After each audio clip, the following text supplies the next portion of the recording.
என்னாகமம் 26ஆம் அதிகாரம். அந்த வாதை தீர்ந்த பின்பு கர்த்தர் மோசேயையும் ஆரோனின் குமாரனும் ஆசாரியனுமாகிய எலெயாசாரையும் நோக்கி, இஸ்ரவேல் புத்திரரின் சமஸ்த சபையாரையும் அவர்கள் பிதாக்களுடைய வம்சத்தின்படி 20 வயது முதல் அதற்கு மேற்பட்ட இஸ்ரவேலிலே யுத்தத்திற்கு புறப்படத்தக்கவர்கள் எல்லாரையும் எண்ணுங்கள் என்றார். அப்பொழுது மோசேயும் ஆசாரியனாகிய எலெயாசாரும் எரிகோவின் அருகே இருக்கும் யோர்தானுக்கு இப்பாலே மோவாபின் சமனான வெளிகளிலே அவர்களோடே பேசி, கர்த்தர் மோசேக்கும் எகிப்து தேசத்திலிருந்து புறப்பட்ட இஸ்ரவேல் புத்திரருக்கும் கட்டளையிட்டிருக்கிறபடியே 20 வயது முதற் கொண்டிருக்கிறவர்களை எண்ணுங்கள் என்றார்கள். ரூபன் இஸ்ரவேலின் மூத்த குமாரன். ரூபனுடைய குமாரர் ஆனோக்கியர் குடும்பத்துக்கு தகப்பனான ஆனோக்கும், பல்லூவியர் குடும்பத்துக்கு தகப்பனான பல்லூவும், எஸ்ரோனியர் குடும்பத்துக்கு தகப்பனான எஸ்ரோனும், கர்மீயர் குடும்பத்துக்கு தகப்பனான கர்மீயுமே. இவைகளே ரூபனியரின் குடும்பங்கள். அவர்களில் எண்ணப்பட்டவர்கள் 43,730 பேர். பல்லூவின் குமாரன் எலியாப். எலியாபின் குமாரர் நேமுவேல், தாத்தான், அபிராம் என்பவர்கள். இந்த தாத்தான் அபிராம் என்பவர்களே சபையில் பேர் பெற்றவர்களாயிருந்து கர்த்தருக்கு விரோதமாக போராட்டம் பண்ணி கோராகின் கூட்டாளிகளாகி மோசேக்கும் ஆரோனுக்கும் விரோதமாக விவாதம் பண்ணினவர்கள். பூமி தன் வாயை திறந்து அவர்களையும் கோராகையும் விழுங்கினதினாலும் அக்கினி 250 பேரை பட்சித்ததினாலும் அந்த கூட்டத்தார் செத்து ஒரு அடையாளமானார்கள். கோராகின் குமாரரோ சாகவில்லை. சிமியோனுடைய குமாரரின் குடும்பங்களாவன: நேமுவேலின் சந்ததியான நேமுவேலரின் குடும்பமும், யாமினின் சந்ததியான யாமினியரின் குடும்பமும், யாகீனின் சந்ததியான யாகீனியரின் குடும்பமும், சேராகின் சந்ததியான சேராகியரின் குடும்பமும், சவுலின் சந்ததியான சவுலியரின் குடும்பமுமே. இவைகளே சிமியோனியரின் குடும்பங்கள். அவர்கள் 20,200 பேர். காத்துடைய குமாரரின் குடும்பங்களாவன: சிப்போனின் சந்ததியான சிப்போனியரின் குடும்பமும், ஆகியின் சந்ததியான ஆகியரின் குடும்பமும், சூனியின் சந்ததியான சூனியரின் குடும்பமும், ஒஸ்னியின் சந்ததியான ஒஸ்னியரின் குடும்பமும், ஏரியின் சந்ததியான ஏரியரின் குடும்பமும், ஆரோதின் சந்ததியான ஆரோதியரின் குடும்பமும், அரேலியின் சந்ததியான அரேலியரின் குடும்பமுமே. இவைகளே காத் புத்திரரின் குடும்பங்கள். அவர்களில் எண்ணப்பட்டவர்கள் 40,500 பேர்.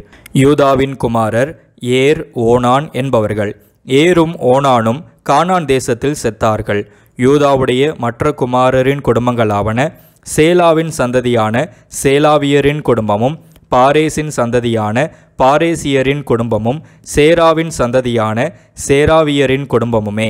பாரேசுடைய குமாரரின் குடும்பங்களாவன: எஸ்ரோனின் சந்ததியான எஸ்ரோனியரின் குடும்பமும், ஆமூலின் சந்ததியான ஆமூலியரின் குடும்பமுமே. இவைகளே யூதாவின் குடும்பங்கள். அவர்களில் எண்ணப்பட்டவர்கள் 76,500 பேர். இசக்காருடைய குமாரரின் குடும்பங்களாவன: தோலாவின் சந்ததியான தோலாவியரின் குடும்பமும், பூவாவின் சந்ததியான பூவாவியரின் குடும்பமும், யாசூபின் சந்ததியான யாசூபியரின் குடும்பமும், சிம்ரோனின் சந்ததியான சிம்ரோனியரின் குடும்பமுமே. இவைகளே இசக்காரின் குடும்பங்கள். அவர்களில் எண்ணப்பட்டவர்கள் 64,300 பேர்.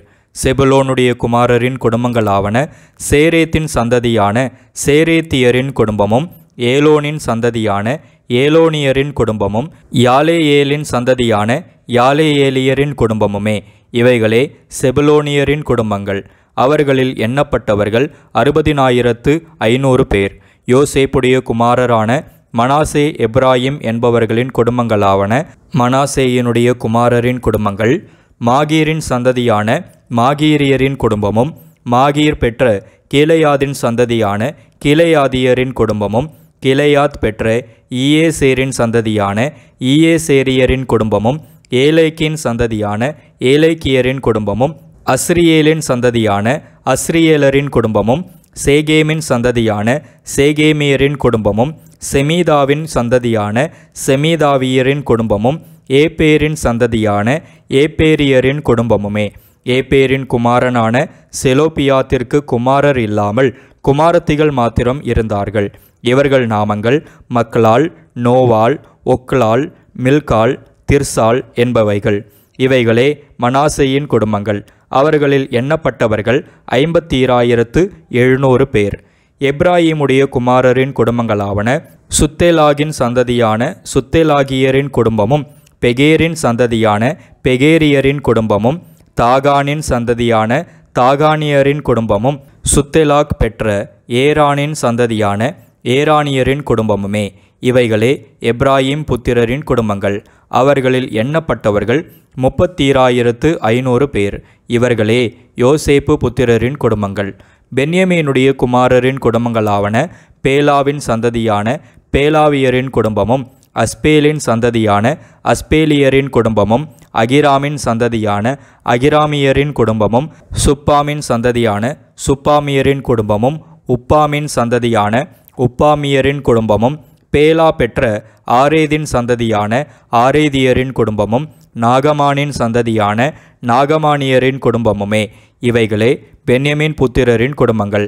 அவர்களில் எண்ணப்பட்டவர்கள் 45,600 பேர்.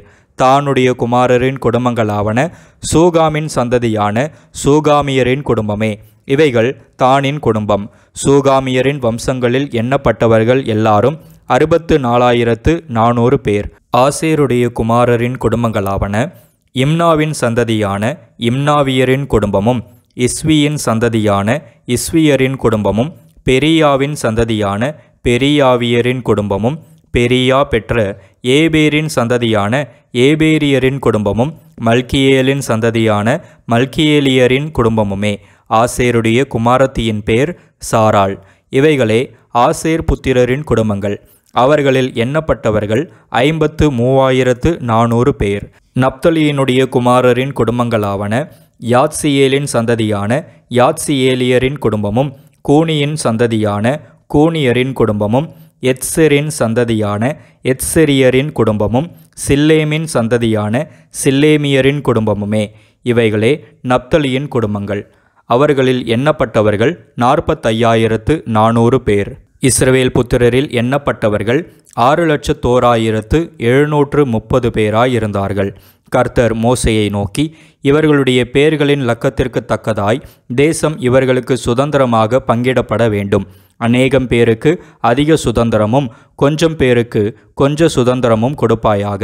அவர்களில் எண்ணப்பட்ட லக்கத்திற்கு தக்கதாக அவரவர்களுக்கு சுதந்திரம் கொடுக்கப்பட வேண்டும். ஆனாலும் சீட்டு போட்டு தேசத்தை பங்கிட வேண்டும். தங்கள் பிதாக்களுடைய கோத்திரங்களுக்குரிய நாமங்களின்படியே சுதந்திரித்து கொள்ள கடவர்கள். அநேகம் பேர்களாயினும் கொஞ்சம் பேர்களாயினும் சீட்டு விழுந்தபடியே அவரவர்களுடைய சுதந்திரங்கள் பங்கிடப்பட வேண்டும் என்றார்.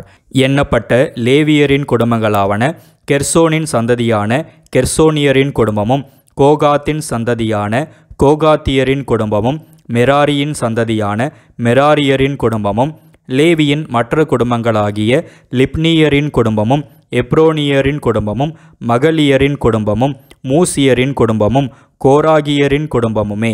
கோகாத் அம்ராமை பெற்றான். அம்ராமுடைய மனைவிக்கு யோகபேத் என்று பெயர். அவள் எகிப்திலே லேவிக்கு பிறந்த குமாரத்தி. அவள் அம்ராமுக்கு ஆரோனையும் மோசேயையும் அவர்கள் சகோதரியான மிரியாமையும் பெற்றாள். ஆரோனுக்கு நாதாபும் அபியூவும் எலெயாசாரும் இத்தாமாரும் பிறந்தார்கள். நாதாபும் அபியூவும் கர்த்தருடைய சந்நிதியில் அந்நிய அக்கினியை கொண்டு வந்த போது செத்து போனார்கள். அவர்களில் 1 மாதத்து ஆண் பிள்ளை முதலாக எண்ணப்பட்டவர்கள் 23,000 பேர். இஸ்ரவேல் புத்திரரின் நடுவே அவர்களுக்கு சுதந்திரம் கொடுக்கப்படாதபடியினால் அவர்கள் இஸ்ரவேல் புத்திரரின் லக்கத்திற்கு உட்படவில்லை. மோசேயும் ஆசாரியனாகிய எலெயாசாரும் எரிகோவின் அருகே இருக்கும் யோர்தானுக்கு இப்பாலே மோவாபின் சமனான வெளிகளில் இஸ்ரவேல் புத்திரரை எண்ணுகிற போது இருந்தவர்கள் இவர்களே. முன்பு மோசேயும் ஆசாரியனாகிய ஆரோனும் சீனாய் வனாந்தரத்தில் இஸ்ரவேல் புத்திரரை எண்ணும்போது இருந்தவர்களில் ஒருவரும் இவர்களுக்குள் இல்லை. வனாந்தரத்தில் சாகவே சாவார்கள் என்று கர்த்தர் அவர்களை குறித்து சொல்லியிருந்தார். எப்புன்னேயின் குமாரனாகிய காலேபும் நூனின் குமாரனாகிய யோசுவாவும் தவிர வேறொருவரும் அவர்களில் மீதியாயிருக்கவில்லை. என்னாகமம் 27ஆம் அதிகாரம். யோசேப்பின் குமாரனாகிய மனாசேயின் குடும்பங்களில் மனாசேயின் குமாரனாகிய மாகீரின் மகனான கிளையாத்துக்கு பிறந்த ஏபேருக்கு புத்திரனாயிருந்த செலோப்பியாத்தின் குமாரத்திகளாகிய மக்லாள், நோவாள், ஒக்லாள், மில்காள், திர்சால் என்பவர்கள் வந்து ஆசரிப்பு கூடார வாசலிலே மோசேக்கும் ஆசாரியனாகிய எலேயாசாருக்கும் பிரபுக்களுக்கும் சபை அனைத்திற்கும் முன்பாக நின்று, எங்கள் தகப்பன் வனாந்தரத்தில் மரணமடைந்தார். அவர் கர்த்தருக்கு விரோதமாக கூடின கோராகின் கூட்டத்தாரில் சேர்ந்தவர் அல்ல. தம்முடைய பாவத்தினாலே மரித்தார். அவருக்கு குமாரர் இல்லை. எங்கள் தகப்பனுக்கு குமாரன் இல்லாததினாலே அவருடைய பேர் அவருடைய வம்சத்தில் இல்லாமல் அற்று போகலாமா? எங்கள் தகப்பனுடைய சகோதரருக்குள்ளே எங்களுக்கு காணியாட்சி கொடுக்க வேண்டும் என்றார்கள். மோசே அவர்களுடைய நியாயத்தை கர்த்தருடைய சந்நிதியில் கொண்டு போனான். அப்பொழுது கர்த்தர் மோசேயை நோக்கி, செலோப்பியாத்தின் குமாரத்திகள் சொல்லுகிறது சரிதான். அவர்களுக்கு அவர்கள் தகப்பனுடைய சகோதரருக்குள்ளே சுதந்திரம் கொடுக்க வேண்டும். அவர்கள் தகப்பன் பின் வைத்த சுதந்திரத்தை அவர்களுக்கு கிடைக்கும்படி செய்வாயாக. மேலும் நீ இஸ்ரவேல் புத்திரரை நோக்கி, ஒருவன் குமாரன் இல்லாமல் மரித்தால் அவனுக்குரிய சுதந்திரத்தை அவன் குமாரத்திக்கு கொடுக்க வேண்டும்.